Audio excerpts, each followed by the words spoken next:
Hello, my name's Lane. Welcome to my channel. I am an artist and an art teacher and I love all things art, in case you didn't know. I am going to be working on a few random things in this video. I've basically just been trying to record every time that I do something creative because obviously I have a full-time job and sometimes it's hard to make time, but I try my best and I'm trying to work in my sketchbook more. So I couldn't decide if I wanted to use charcoal or if I wanted to use ink. And I decided to create this colour theory book, which I've only used once, which I put yellow gouache paint in. But I did section it all out for all different colours.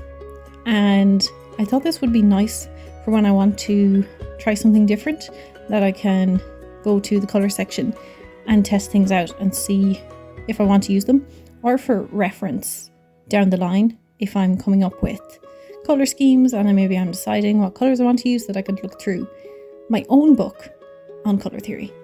So I started off with charcoal and I kind of just randomly drew out a lot of different lines and blobs, and I really like this compressed charcoal kit because it has really dark black, goes into greys, and then also has white. And I also just ripped out a page out of a notebook so that the charcoal wouldn't transfer onto the other page.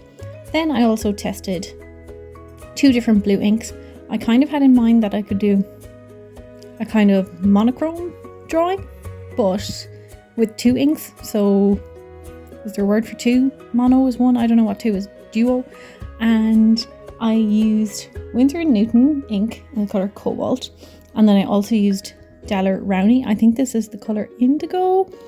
I realised at first when I was mixing the indigo that I didn't mix the ink well enough, and that's why it came out so light, but I actually really liked the effect from the light to the dark colour of the indigo. So as you can see, I decided to go with ink instead of charcoal. I think I will do a charcoal drawing at some point, but I just wasn't in the mood for the mess.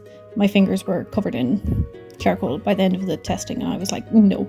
So question is using ink with a paintbrush drawing or painting, because I would classify this as a painting, but it technically could also be a drawing.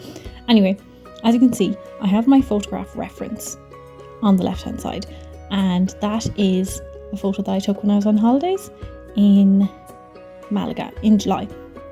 So I'm really trying to use references that I've taken myself. I just find that if I have a connection with the photograph or image, memory, object, I tend to create better artwork. I know some people like using secondary sources or from the internet or whatever.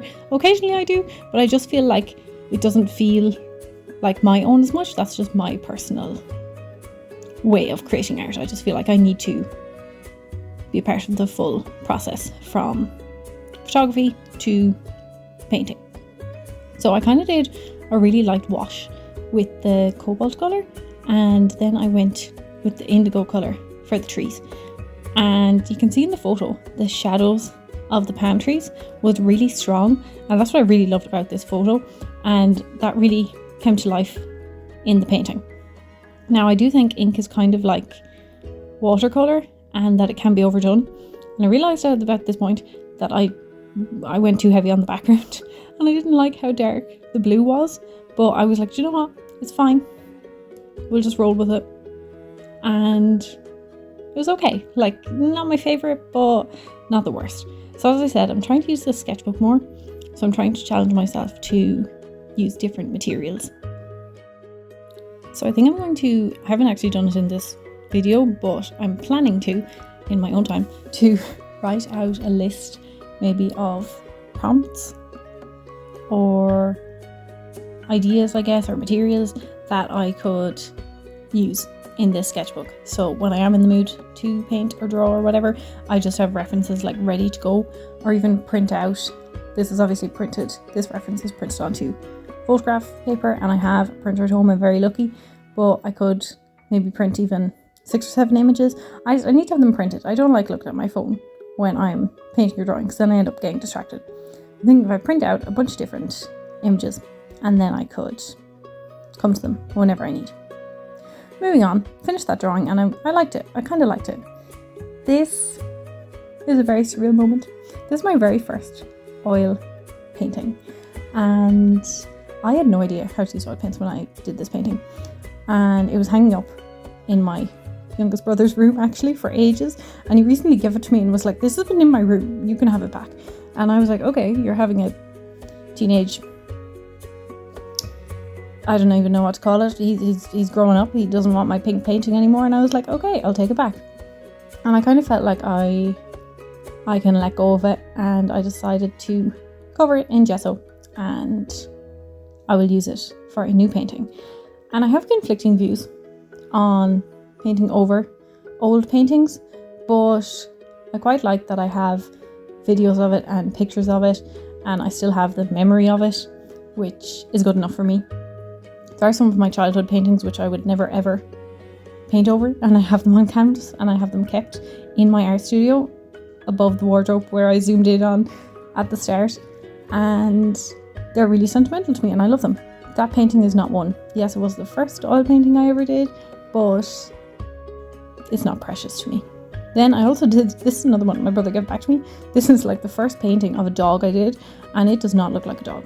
I also have these canvas boards that are warped, and I think it's because water leaked onto them and then they bent up. I'll try and flatten them, I'll see.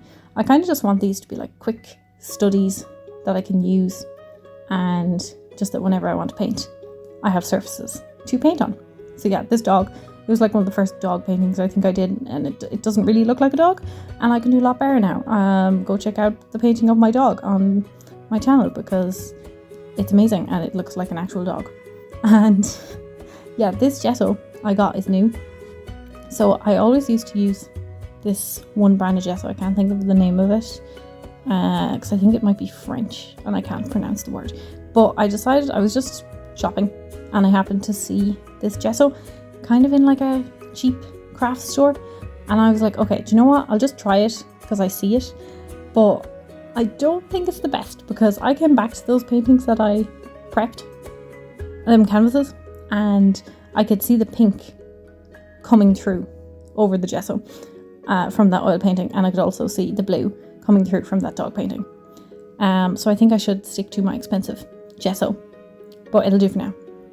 Okay, next up, I have this other sketchbook, the black one, and it's kind of falling apart. Like the pages are falling out at the seams. It's more so the type of sketchbook that you just rip out the paper, and I really like the quality of the paper, so I decided I would put the sketches into my pink sketchbook because I did do all these drawings this year.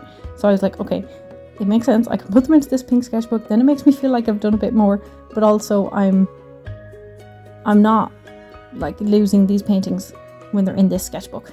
So the first one, obviously, you're just seeing, it's not my house, it's my imaginary house, and I just did a drawing of a house that I drove by and I took a photo of, not while driving, I stopped. And then I also had a painting that I did in January when there was a storm and we had no electricity, so that's what that moody looking one is.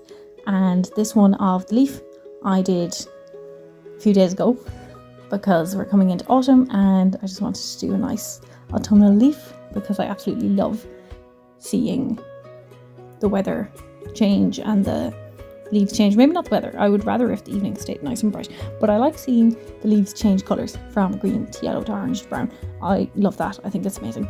Anyway, thanks for watching, stay tuned for my next video.